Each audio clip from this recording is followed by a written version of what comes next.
It's not easy to create suspense, tension, and a constant high-strung sense of terror for an extended period of time. For one, most people tend to either desensitize themselves to the virtual threat or get wound up to a point that they just switch off entirely. Hysteria Project 2 walks a fine line in keeping its thriller story exciting, but instead of continuing to tread that line, it decides to switch off for you. Much like the original, the beauty of this game is in the simplicity of interspersing interactive moments with full motion video, FMV for the old schoolers out there, keeping each of these sections easy enough to pick up immediately by using touch and swipe controls alone. Most of these scenes play out sensibly enough, though one particular sequence had me almost tearing my hair out as it refused to respond to taps or swipes, leaving me confused as to how to continue. This was eventually solved by frantic swipes to make up for the split second in which you could register an action.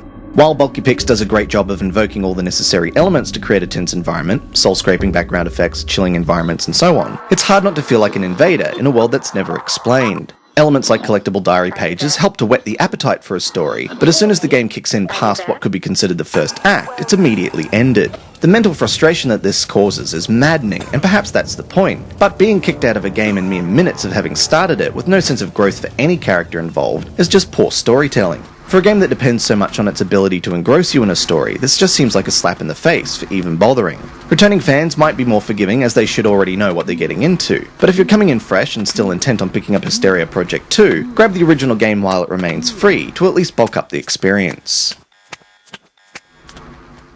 This has been Andrew with AppSpy.com. We review, you decide.